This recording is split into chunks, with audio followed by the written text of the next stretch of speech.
led by Catherine Ponce de Leon from PSMS 188 in Manhattan.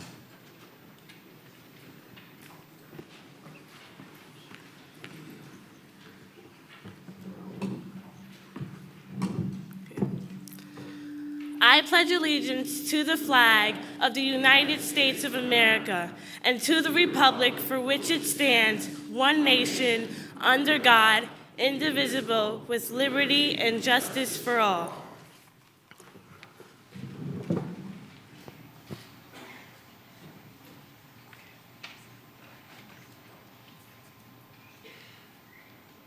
Ladies and gentlemen, please welcome to the stage the President of the Cooper Union, Jamshed Bharucha.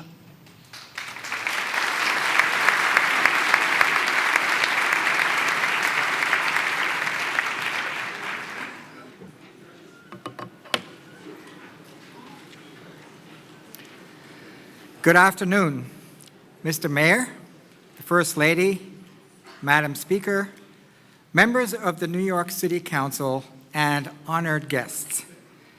Thank you for being here today. My name is Jamshed Bharucha, and I'm the president of the Cooper Union. I am honored, on behalf of all members of the Cooper community, to welcome you here to the Cooper Union and the Great Hall. It is a privilege to host Mayor de Blasio to celebrate the accomplishments of his first 100 days as mayor. Mr. Mayor, as you know, you join an illustrious list of speakers here at the Great Hall. The Cooper Union was founded by inventor, industrialist, and philanthropist Peter Cooper, whose son, Edward Cooper, and son-in-law, Abram Hewitt, both served as mayor of New York City. When Peter Cooper founded the Cooper Union in 1859, he set out to make education accessible to all, regardless of race, gender, religion, or socioeconomic status, something your administration strives to do as well today. Mr. Mayor, you will speak from the same stage as did another tall young man in 1860, Abraham Lincoln. Your predecessors, the mayors of New York, used this stage, as did Presidents Obama, Clinton, and Grant, among others. The Great Hall has hosted Frederick Douglass, Elizabeth Cady Stanton, Native American chiefs, heads of state, Nobel laureates, and the launching of historic social movements, including the Red Cross and the NAACP. It is in that same spirit of public discourse that we are gathered here today to discuss the future of our great New York City. On behalf of the Cooper Union, I am delighted to introduce Jennifer Jones Austin, co-chair of the Mayor's Transition Team. She has long worked on behalf of New York City's children and families under Mayors Giuliani and Bloomberg, and is now Chief Executive of the Federation of Protestant Welfare Agencies. Please welcome Jennifer Jones Austin.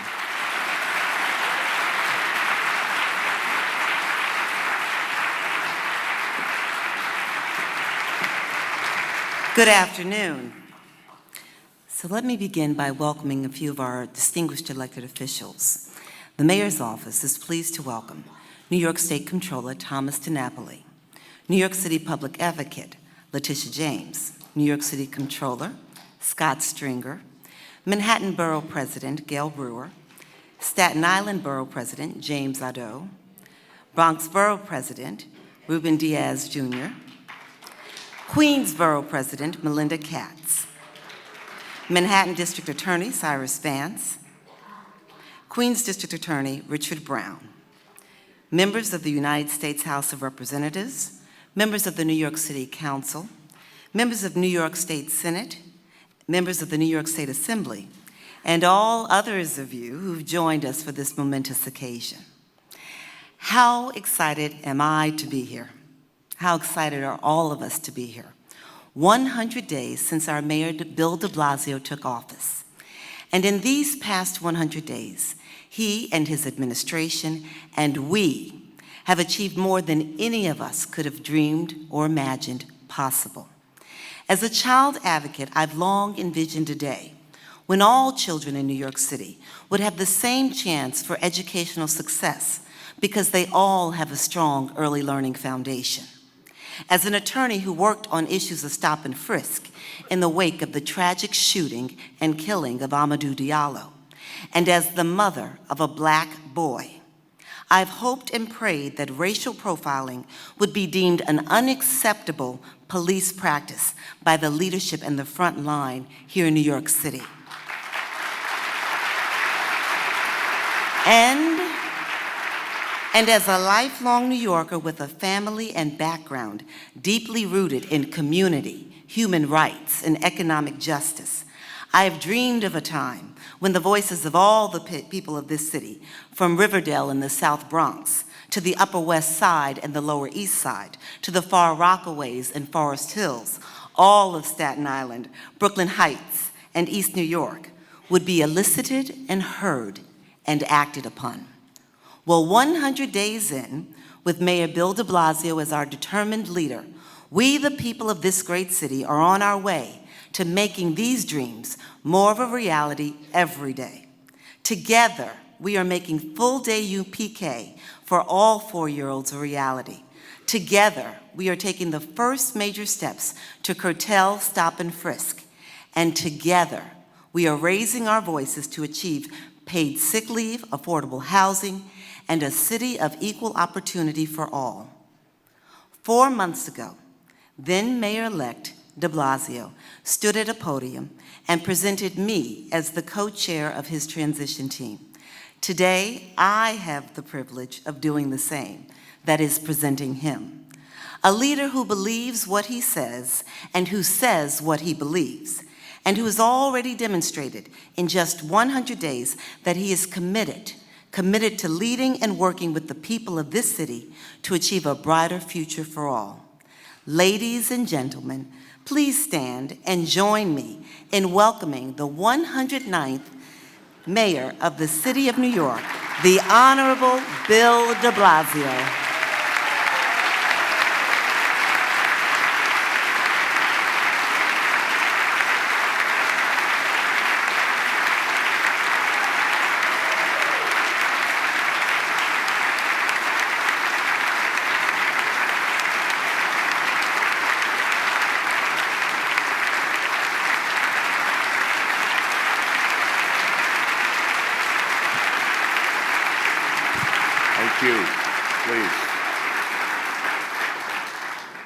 Thank you so much. Thank you, everyone, for being here. I want to particularly thank Jennifer Jones Austin for her extraordinary introduction, but more importantly, for her extraordinary work in helping us to build this administration and to make the changes we're making in this city. We owe her a debt of gratitude for having played such an important leadership role in our transition. Let's thank her.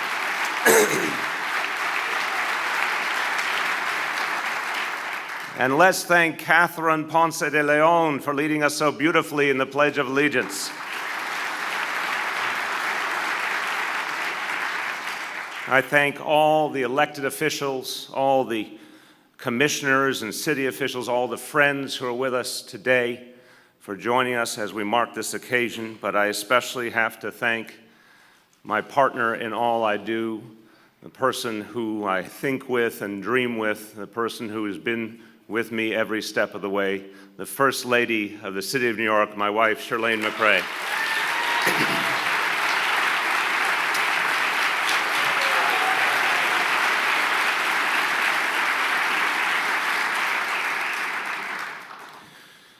We have a lot to celebrate.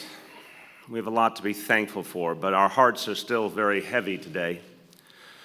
Yesterday, we lost a good man. We lost New York City police officer Dennis Guerra. And I want you to understand what this means in human terms. A married father of 4, just 38 years old, a hero, a man who walked into danger to try and save others. and saw it as his duty and his responsibility. We lost someone who exemplified all that's good about New York City, and my heart goes out to his family. We feel their loss with them. And I ask you to keep them in your prayers, and I also ask you to keep in your prayers Police Officer Rosa Rodriguez, still in critical condition, still fighting for her life. Remember her and her family. She too a hero, and she needs our prayers and support in this moment. They represent the most selfless and noble traditions of this city. And let us have a moment of silence for Officer Guerra.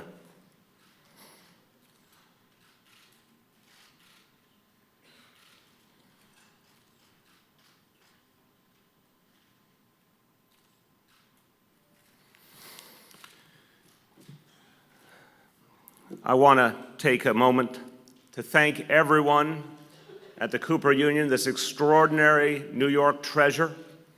I want to thank President Barucha for his leadership. I want to thank the faculty, all the workers here at Cooper Union, all the students who make this place one of the great institutions of this city. It is a particular honor to be here because this stage is renowned for over a century and a half for being one of the places that New Yorkers come together to think, to talk, to dream.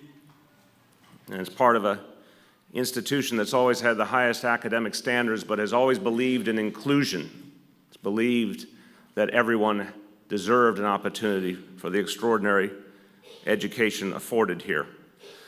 You heard from the president, this is a stage where scientists and artists and presidents and mayors have spoken. And they've spoken to passionate souls and curious minds over the generations, people seeking truth, people trying to make sense of the times they live in and where we go from here. So we find ourselves in a perfect setting to discuss all that our city is and all that we're capable of when we're at our very best. One of the most distinguished individuals to ever grace this stage, Abraham Lincoln, said right here at Cooper Union, quote, "Let us have faith that right makes might."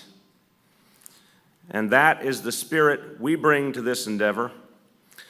When this administration was sworn into office 100 days ago, there were certainly some who didn't know what to make of us. Not just of me, but of all of you, of all the people who helped to get us here. So let me take a moment to tell you what we're all about. This administration is a product of movement politics. But the movement we're a part of doesn't define the boundaries of its ranks through exclusivity. Rather, it's a movement of people who share a vision. People in every borough, of every background, and every income bracket who believe in our city's progressive traditions. In the last 100 days, we've been inspired by the support of so many New Yorkers, working parents and retirees, school teachers and business leaders. And what we all share is a vision of a progressive city. A city that's run with the highest standards of effectiveness and professionalism. A city that respects everyone's dignity. A city that honors our proud tradition of inclusion and equality. We welcome every New Yorker in this endeavor because we believe that we are at our best when everyone gets a shot at fulfilling their dreams. Some people weren't quite sure what to make of our progressive agenda to reduce inequality and restore opportunity. But now they're starting to see. Because politics of the sort that we believe in doesn't measure success by poll numbers, but by action. We believe in grassroots, people-powered government. We judge. Thank you.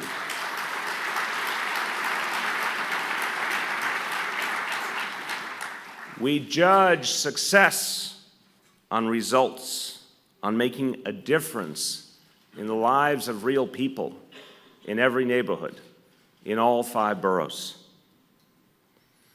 Now, the vision we're advancing isn't new to our city. Progressiveness, opportunity, inclusion, justice, these values are coded in New York's DNA. New York has always been the center of progressive America. This is the city where courageous workers were pioneers in the union movement, where the NAACP was formed, and where the Stonewall protests launched the LGBT rights movement. The city of the Statue of Liberty, the ultimate symbol of open doors and unmatched opportunity for people from every corner of the globe. We weren't sent to City Hall to change New York's character. You sent us here to restore New York's proud legacy as the progressive city.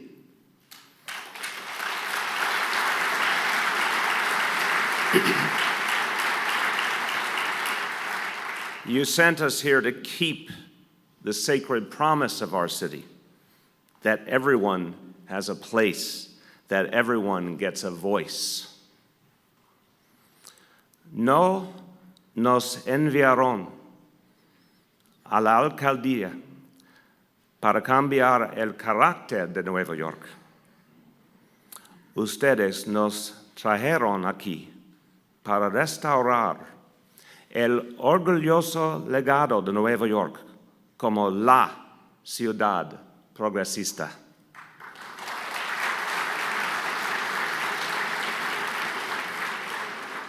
Y para preservar la sagrada promesa de que en Nueva York hay lugar para todos y que todos tenemos voz.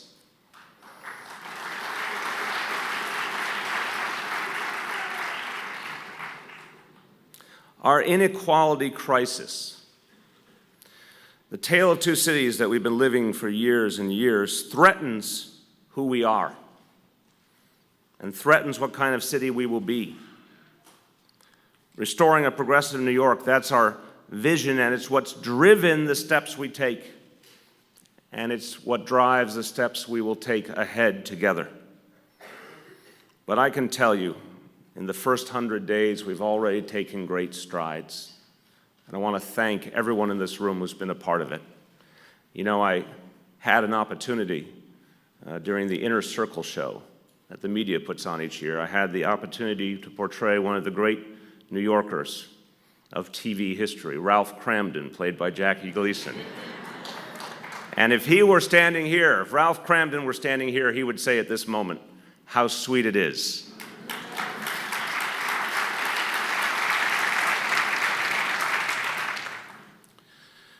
Now, in a progressive city, the government must perform at the highest level of effectiveness and professionalism. It's how we keep faith with the people. It's how we show them that we mean to honor their trust. And it sounds simple, but I assure you it's not. It begins with finding the finest, most talented individuals to serve others, no matter what sacrifice it means for them. People who give of themselves to this city. A lot of them are here, the leaders of our city agencies, people who work to make this place run and are working to make it better. Please give them a round of applause to thank all of them.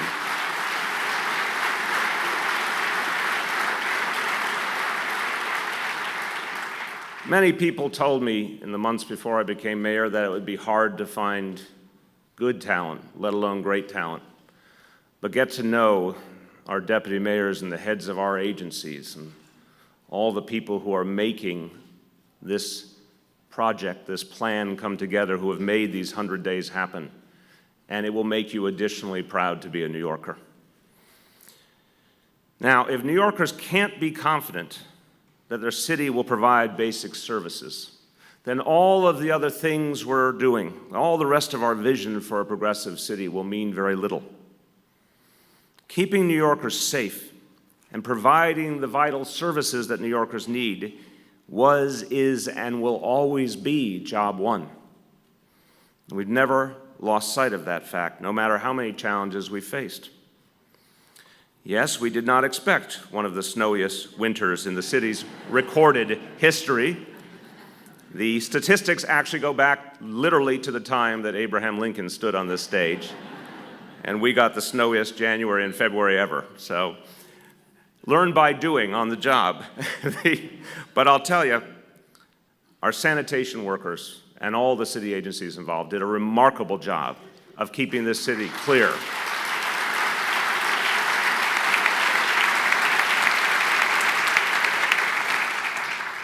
And then one morning, with no warning whatsoever, we had the tragedy in East Harlem. One moment, life was normal. The next moment, everything was in shambles for so many families. And our first responders performed extraordinarily. I want to thank them all, particularly our firefighters, who did so much to save people.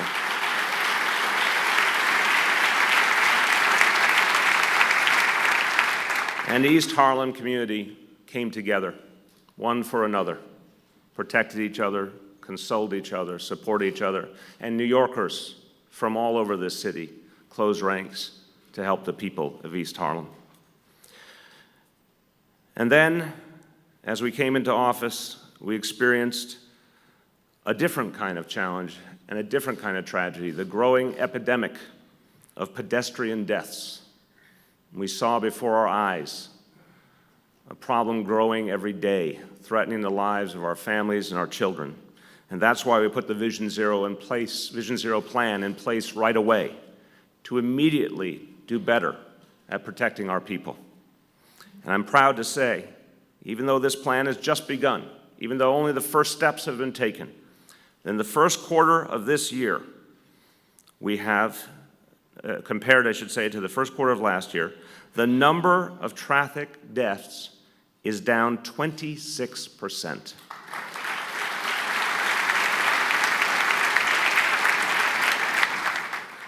And when it comes to public safety in general, Commissioner Bratton and the men and women of the NYPD are doing extraordinary things every day, and they're doing it while building a stronger relationship between the police and all of our communities.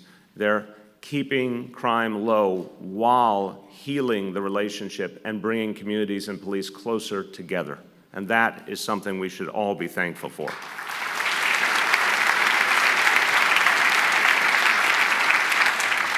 Again, comparing the first quarter of this year to the first quarter of last year, murders are down 9.5%, shootings are down 3.4%, robberies are down 7.2%, and overall crime is down. All of this done by the extraordinary men and women we depend on every day, and they have continued. It's something that we have to take stock of at all times. They continue to keep us safe, and they're working every day to build a deeper partnership between police and community. And then we had to make sure that government balanced its books. And we had to be honest with the people of this city about the challenges that came with that. So we produced a preliminary budget that was fiscally responsible, transparent, and progressive to keep this city on a solid footing so we could do all of the things we plan to do in the future. And finally, you take stock of the day-to-day work of government, that foundation we have to lay each and every day so we can build towards a better city. I'd say nothing typifies the mundane work of government better than filling potholes. You can tell the difference when a pothole's been filled and when it hasn't been. Well, our Department of Transportation crews, let me give you something that's really extraordinary. Last year, Department of Transportation crews in the first quarter filled 115,000 potholes. This year, they have filled nearly 289,000 potholes.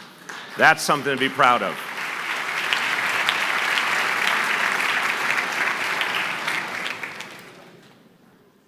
So the kind of governmental excellence I'm talking about is critical to restoring New York City as the progressive city, but it's by no means enough. In a progressive city, we're honest. We recognize that growing inequality is the crisis of our times. And it contradicts everything we know is good about this city. Throughout our history, New York has been the global center of opportunity and progress, commerce and culture. Our tiny geographic confines have produced countless leaders and innovators, from finance to theater to education. This has been a place where drive and creativity, and above all, hard work, have been rewarded. Work was always rewarded. But now we have to fight to keep it that way. Because now, for so many people in New York, so many good, hardworking people, even the basics have become a struggle. The things that we think people should be able to wake up and depend on every day, the things we think should be a given, a decent place to live, the income to support a family, a better future for your children. In today's New York, people are struggling just to achieve those basics. And it's our responsibility to lift them up, to help make sure that each and every New Yorker can have those guarantees again. We have to remember that the best and the brightest are born in every neighborhood, in every zip code.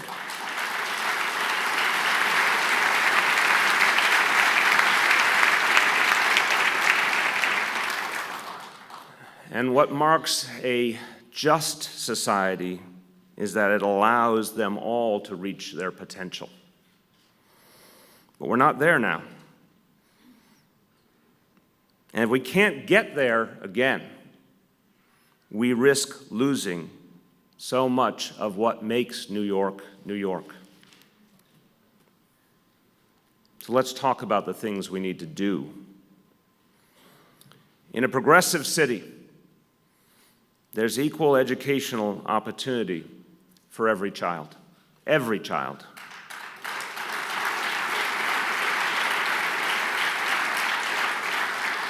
When we embarked on our efforts, we said that the things we were going to do, the changes we were going to make, it wouldn't just be in one neighborhood or another. It wouldn't just be a pilot program.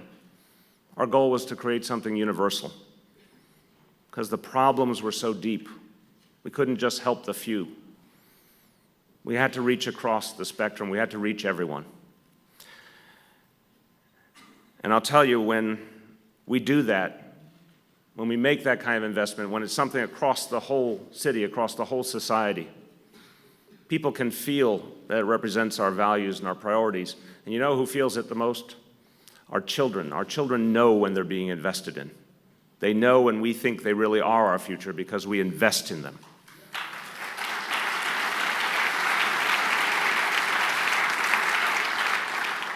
And so we acted on that vision. And in these last weeks, we secured the most state funding for pre-K in the history of New York State for the city of New York.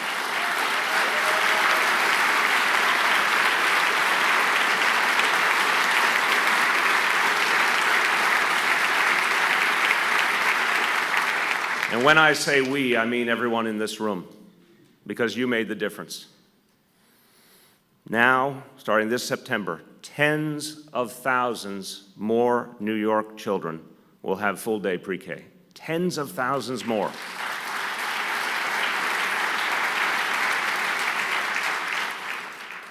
And there are cynics out there who try and convince us sometimes that the things we see before our very eyes aren't true. But let me remind them of the research, because the jury is back and the research is clear. Pre-K is one of the best things we can do to launch kids on a successful educational career and a successful life ahead.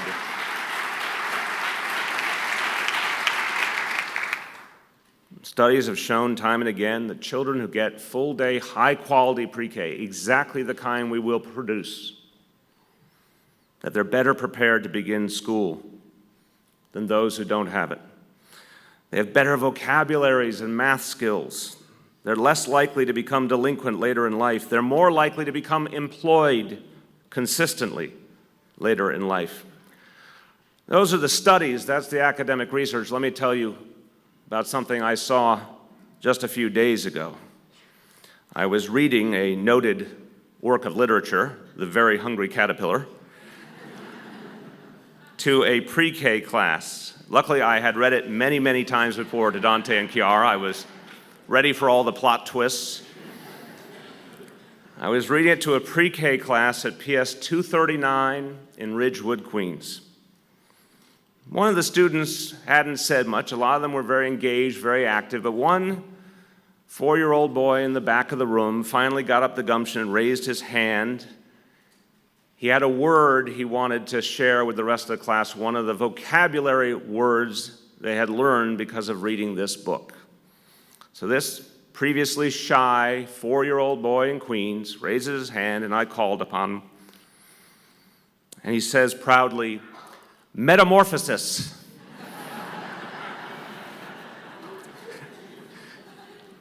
If that's what pre-K does, I want a lot more pre-K.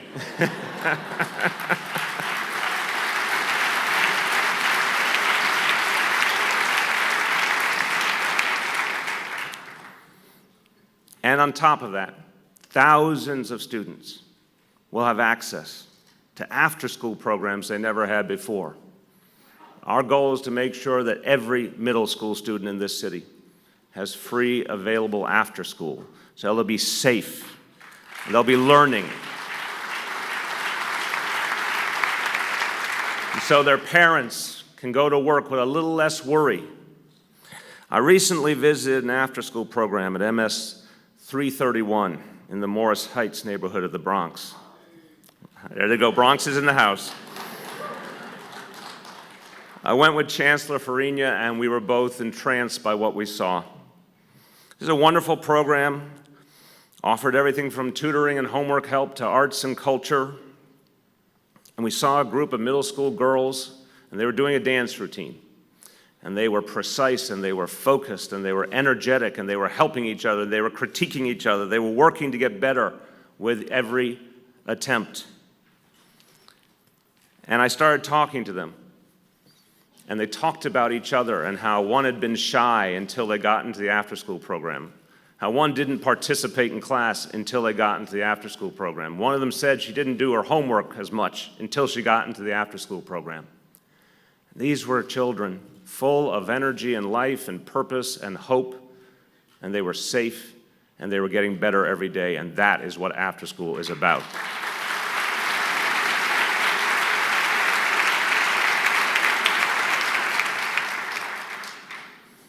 There's a lot to do in a progressive city. And in that kind of city, aggressive crime fighting and honoring the dignity of all New Yorkers, they aren't mutually exclusive ideas. They're ideas that go hand in hand.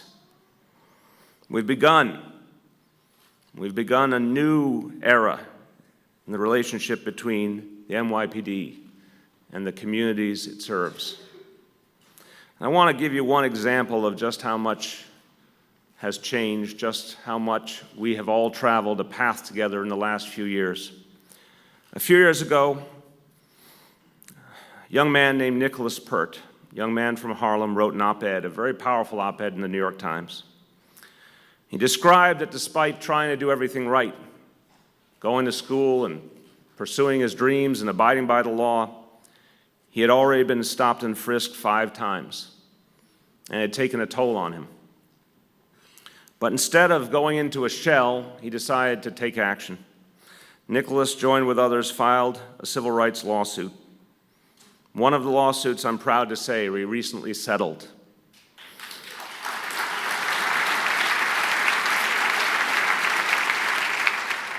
Now here's the reality.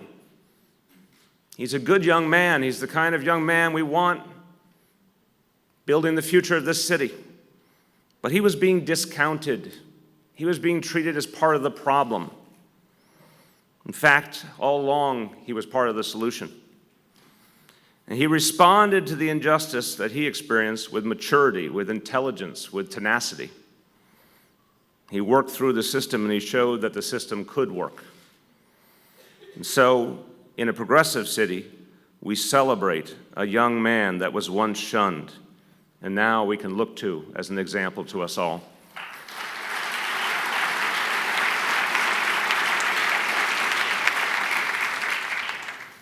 You know, just this week, I got to see more of the change happening. I addressed a new class of NYPD cadets.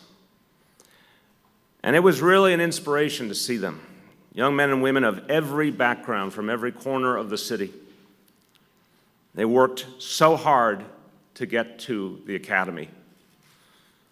They believed in this city. They believe in public service. They want to help others. And now they're receiving a different kind of training, a training that focuses on building partnership, building faith and trust between police and community for the good of all and for the safety of all. And they embrace that mission, and they are part of New York's bright future. Now, in a progressive city, we make sure that people are safe in many ways. We make sure they're safe from economic dislocation. We make sure that something as simple as an illness doesn't mean lost wages or lost jobs. And that's why, just in these last weeks, I signed legislation that increased and extended paid sick leave coverage for over 500,000 more New Yorkers.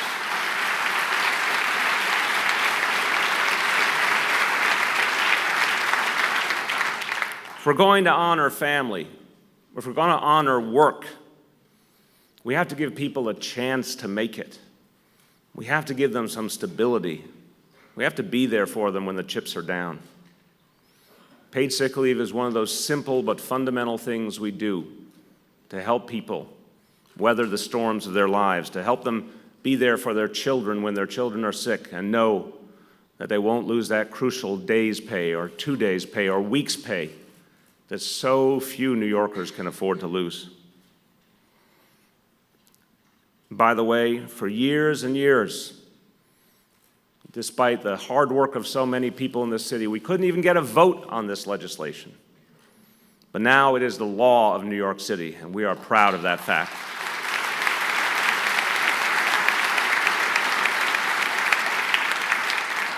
By the way, paid sick leave doesn't just protect working people. It also helps to build great companies. More and more, I'm talking to business owners around this city who recognize and embrace the notion that a healthier workforce is good for everyone. A workforce that's respected and taken care of is good for everyone. They understand that that builds loyalty, that builds productivity, that builds longevity in jobs. And I'll tell you, we signed the legislation. An amazing company, Steve's Ice Cream in Greenpoint, Brooklyn. The owner of the company, David Stein, explained to all of us that he believes in creating a quality product. And to do that, he needed quality workers. He needed committed workers. He needed workers who felt that a company was something special to them and the work they did was special to them. And so he believes in paid sick leave because he wants his workers to know they're invested in too. And I can tell you, it was inspiring, and I felt it was only the right thing to do a taste test, to affirm his philosophy. And it is true that the devotion of his workers has created a fabulous ice cream.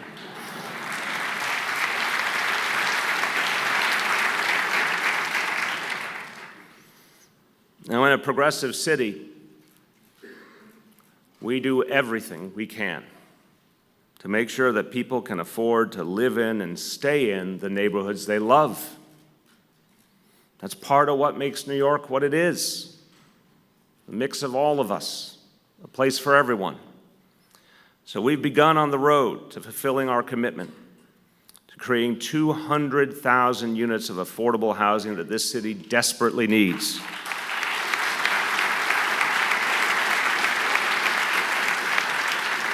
And let me put that in human terms. That will be enough housing for between 400 and 500,000 New Yorkers. Now, at the same time, we'll be creating jobs.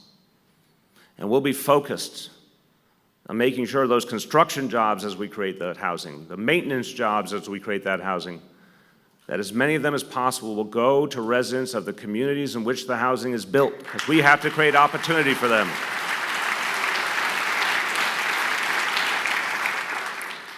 And as many, many people asked me out on the campaign trail last year, what does affordable mean?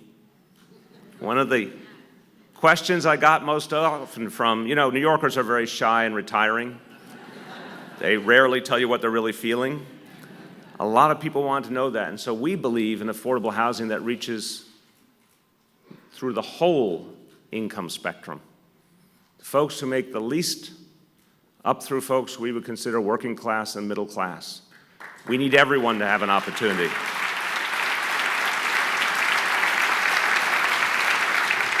And so we looked from the beginning for every chance to do more, to say to the real estate industry, we'll work with you, but the public must get its fair share. We looked at the Domino Sugar plan in Brooklyn, and we said we think we can get more. And so, as a result of tough but fair negotiations, there'll now be 110,000 square feet more of affordable housing in that project.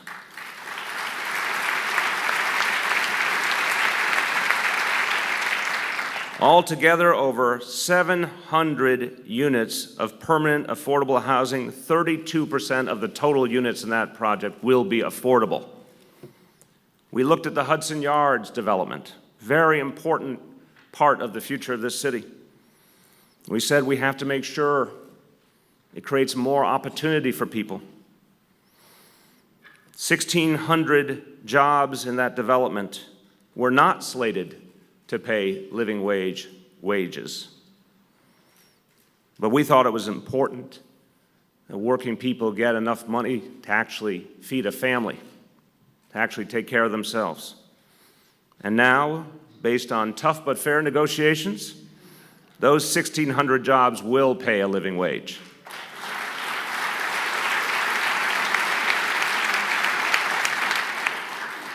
In East New York, we recently broke ground just a few days ago on an amazing affordable housing development called Livonia Commons.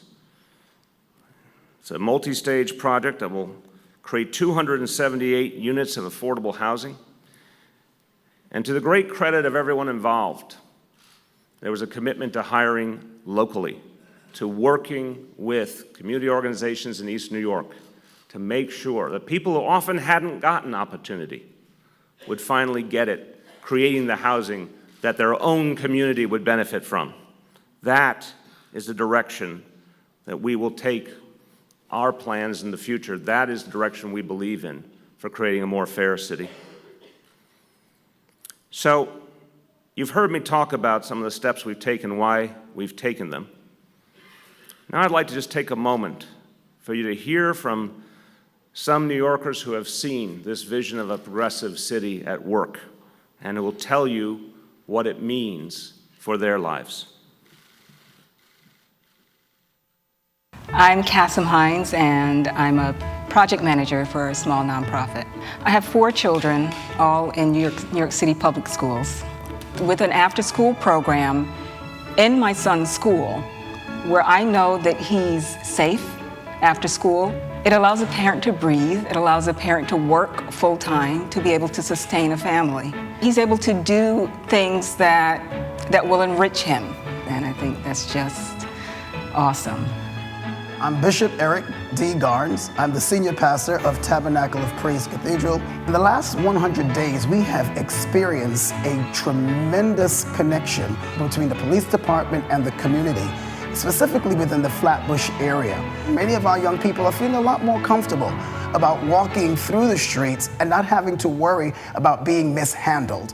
The tension has decreased, and when tension decreases, crime decreases. When tension decreases, people are much more amicable toward one another. Bueno, mi nombre es Juan Carlos Rivera, trabajo en Western, la 174. Bueno, mi trabajo actualmente es dar baquio, dar brocha, y ahora que el alcalde de Blasio firmó esta ley, a todos nosotros nos ayuda, todos los carguacheros donde hay menos de 5 trabajadores, también les ayuda a ellos y a todos nosotros, y ahora tenemos como los 5 días de enfermedad cuando nos pedimos y que ya no podemos ser despedidos como éramos antes, y por eso le damos las gracias a Bill de Blasio, donde los hizo a contar a todos nosotros para que nosotros podamos tener un poco de break a ver nuestros hijos cuando se enferman. I am Elizabeth Caquillas. I am a mom of 5. None of my children were able to go to pre-K at all because there were never an available spot for them to go to pre-K.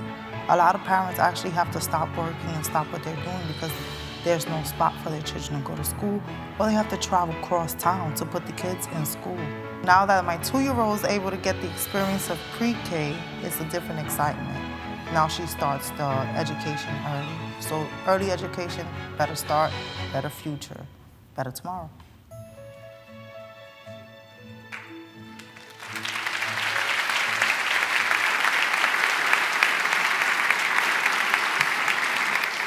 Some of these eloquent New Yorkers are here today. Let's thank them. Kasim Hines, Bishop Eric Garnes, Juan Carlos Rivera, and Elizabeth Caquillas.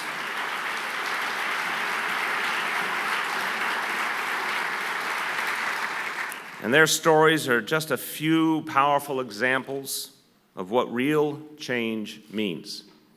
And there's much more to come. We've made our beginning in these last 100 days. And Plato wrote, "The beginning is the most important part of any work, for that is the time at which the character is being formed." So that statement epitomizes our feelings about these 100 days. The themes, the ideas that we focus on, of government effectiveness, equality, and inclusion are the same ones that will guide all of our work in the months and years ahead, taking on some of the biggest challenges we face. Let's talk for a moment about education. The goal, our belief, our mission is to reach every child. It begins with investments like full-day pre-K for all and after-school programs for every middle school student. Those are structural changes. Those are foundations we lay for much bigger changes.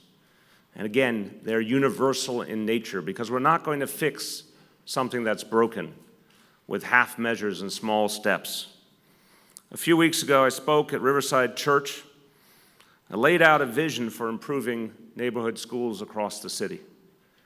And one of the most fundamental things I said is we're not going to allow any longer the notion of a school that can't be fixed or a neighborhood school that parents don't feel comfortable sending their kids to. That has to be a thing of New York City's past.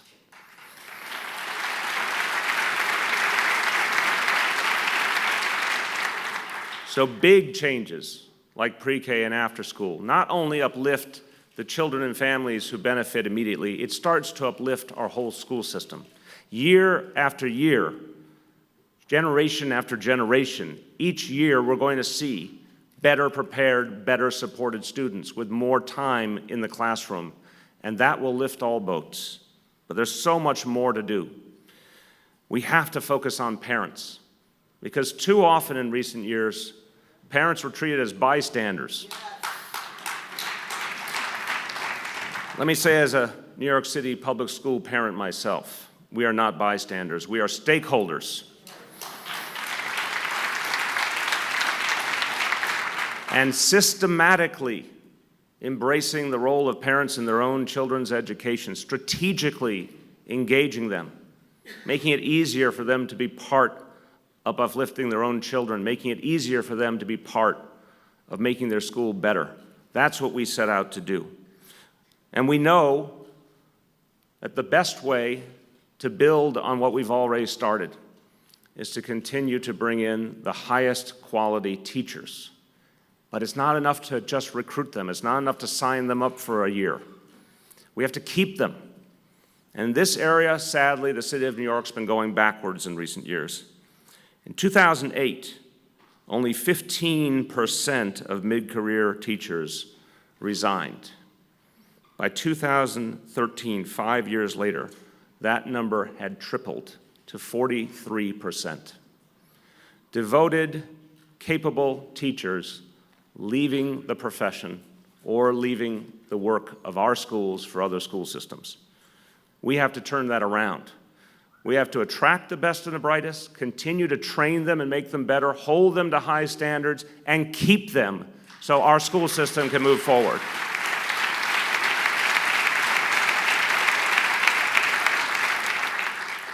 And as every parent knows, wherever we can, whenever we can, particularly at the younger grades, we have to start the work of reducing class size, because that's so fundamental to improving educational quality. So we want to focus on the things that are intrinsic: early childhood education, extending the school day through after school, involving parents more deeply in the education of their children, recruiting and keeping the best teachers, reducing the size of classes. These are fundamentals. They haven't always gotten the attention they deserve. They certainly didn't get the investment they deserved. But this is how you make change.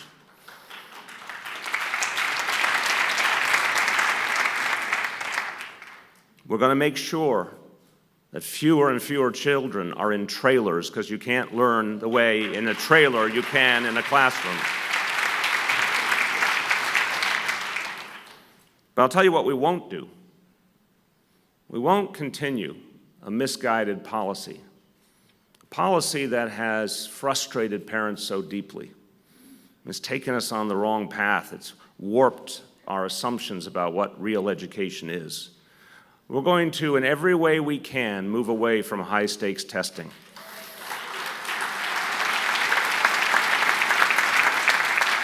Because it stands to reason that in evaluating a child, or any one of us, there's so much more to it than just a single standardized test. We're going to look at all the measures, all the things that make up the work of our young people. And I'm very, very proud to say that yesterday, our Department of Education, led by our extraordinary Chancellor, Carmen Farina, took a historic step, formally reducing the reliance on standardized testing for grades 3 through 8, a great beginning on making a reform that we desperately need.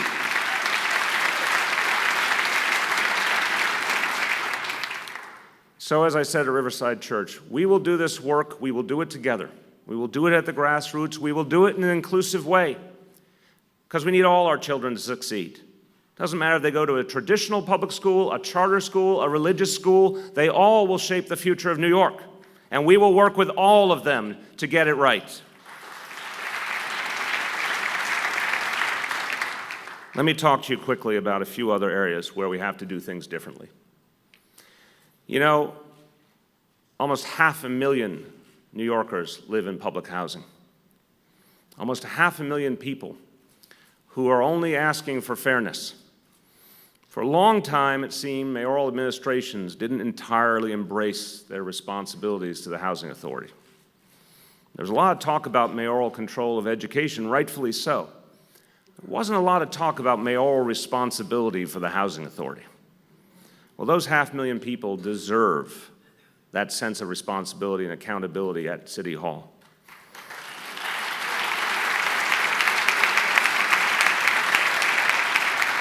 So we said from the beginning we're going to do things differently, and it begins with repairing people's homes.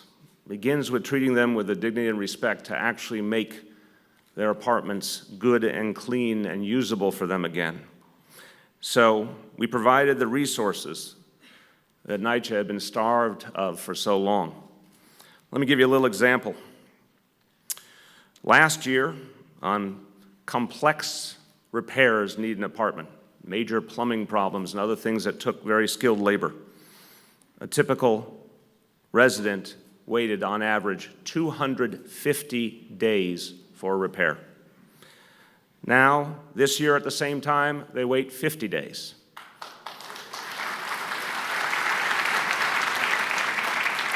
But when it comes to basic repairs, the everyday things that matter a lot in people's lives, last year, typical NYCHA resident on average waited 150 days for even the most basic repairs.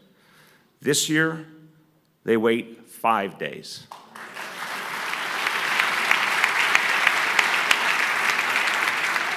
And I want to thank the leadership at NYCHA and all the hardworking people there for saying we can do better and we will do better, and they've proven it's possible.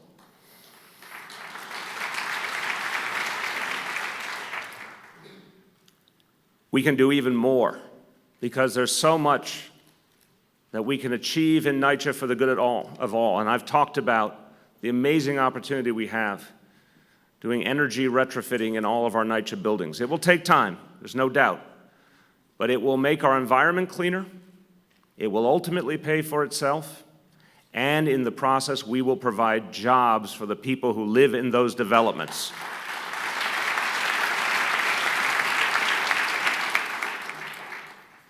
Now, I mentioned almost 500,000 New Yorkers live in public housing. Let me give you another category of almost 500,000 people. Almost 500,000 of our fellow New Yorkers are undocumented, but they're still our fellow New Yorkers.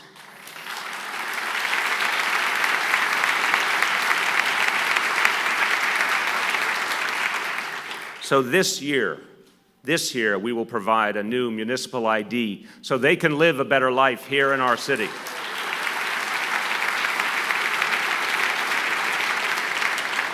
If you can't sign a lease, if you can't get a bank account, if you can't do the basics, if you can't even prove who you are, doesn't feel like you truly belong, doesn't feel like you're respected and embraced. But these 500,000 New Yorkers are building this city alongside all of us every single day, and we will do better by them.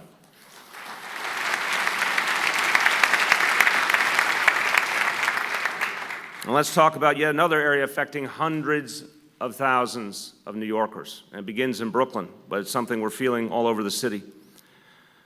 So many people who are wondering whether there will be health care available for them in their community. And they're wondering it for a good reason, because they've watched over the last dozen years over a dozen hospitals close before their very eyes. Institutions they thought were sacred and permanent, suddenly gone. Health care was farther away, it was less accessible. But people need health care everywhere. They need it equally, they need it fairly. In a growing city, in fact, we need more ability to provide health care. So we said we could do it differently.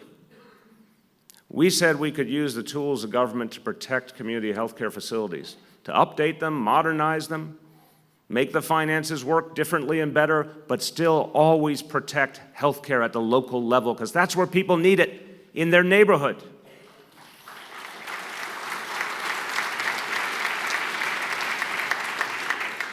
And look at Long Island College Hospital in Brooklyn today. Just last week, a deal was reached to keep health care on that site, to keep that community served the way it deserves.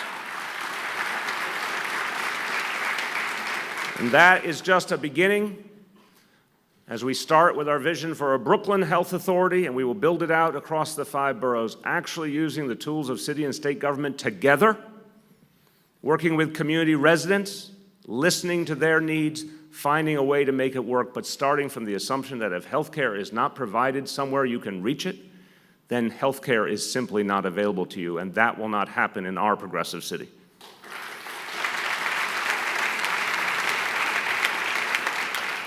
Finally, a group of so many thousands of our fellow New Yorkers who've experienced something very hard to describe or express because they experienced the worst natural disaster in the history of this city when Sandy struck. And for so many people, that meant literally everything was gone. Their entire home was gone. For so many people, their livelihood was gone. And let's be clear, they've been waiting a long time. This weight hasn't given them a lot of faith. The government was on their side or help was on the way, and we've said we simply won't stand idly by. So I made a commitment. I said we're going to take $100 million in federal funding that was going elsewhere, and we're going to put it into rebuilding people's homes so they can restore their lives again.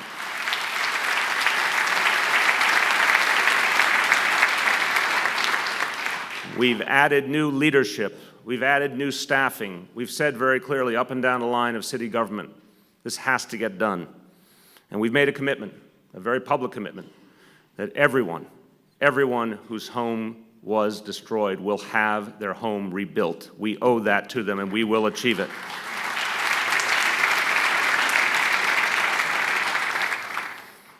So let me just talk about the vision we bring forward by way of closing. Because we have to think about all the things that we need to do, and we have to think about what animates us to keep this work moving forward. Sometimes you have to break it down to the basics. Why do we do this work?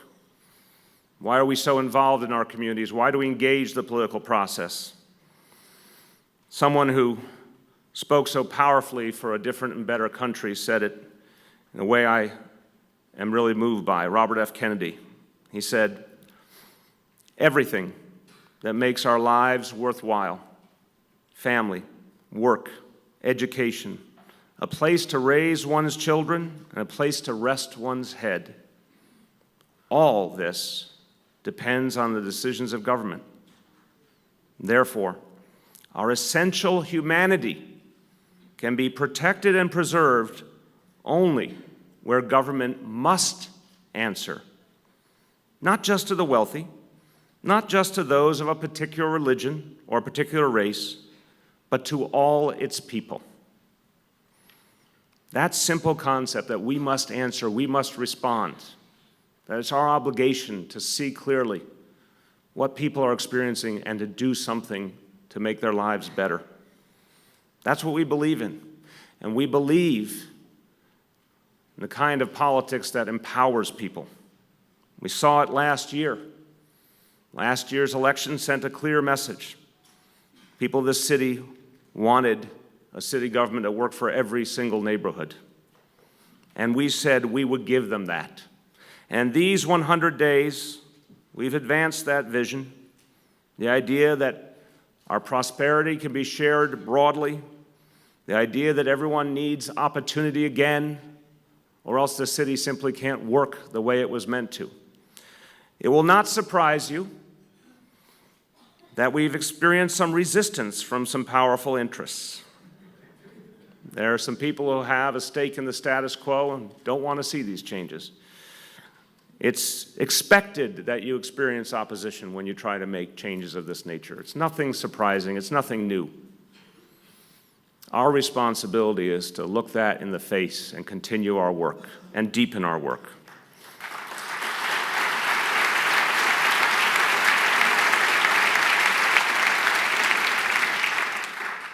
Because the real power resides with the people. Grassroots politics, neighborhood politics, tells us that the people are almost always ahead of their leaders. I'll give you the examples. Parents have been pushing for expanded pre-K and after-school programs for decades. Finally, their voices have been heard. Working people have been calling for paid sick leave for years in this city, and finally, their voices have been heard. New Yorkers across the spectrum, but particularly parents of color, protested the abuses of stop and frisk. They gathered, people from all over the city gathered on Father's Day 2012, that silent march down Fifth Avenue, saying we can't go on like this. We have to heal this wound. And finally, their voices have been heard. That's what we believe in. The grassroots, the people's voice. That's what animates us, and that's what gives me hope. That's what gives me strength. That's what gives me and all of us a renewed sense of purpose each day. This stage was known to welcome people who challenged the status quo, who challenged that which was unjust. One American who epitomized that notion was James Russell Lowell, a 19th century poet and a fierce abolitionist who once wrote, "Fate loves the fearless." Seizing the big opportunities for change requires heart and guts. But New Yorkers, given that opportunity for change, they seize it and they can achieve like no other people. And thanks to all of you, we've made this progress over these 100 days because we thought about it from the level of our people and our neighborhoods and what it would mean. Because of the progress we've made, that 4-year-old boy from Ridgewood, Queens, learning scientific concepts in pre-K might someday be a life-saving surgeon in one of our neighborhood hospitals.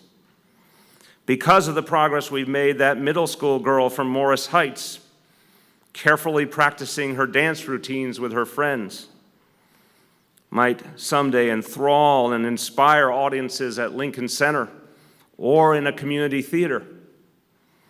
Because of that progress we've made, a young woman from St. George who will one day change the lives of our grandchildren as a great teacher, put those children on the path to success, and will realize that the small investment we made now built our future profoundly.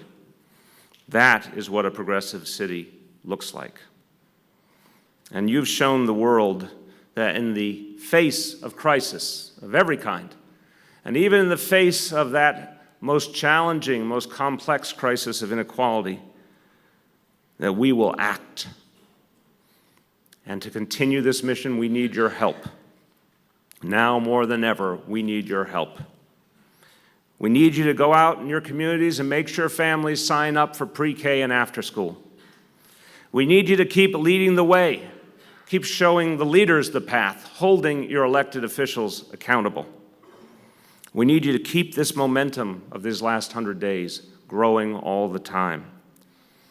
We have so much more to do, but we know from what we've accomplished already that it can and will be done. If you keep up your energy, your focus, your drive, I have no doubt that together we will build once again a progressive city here in our beloved New York. Thank you, and God bless you.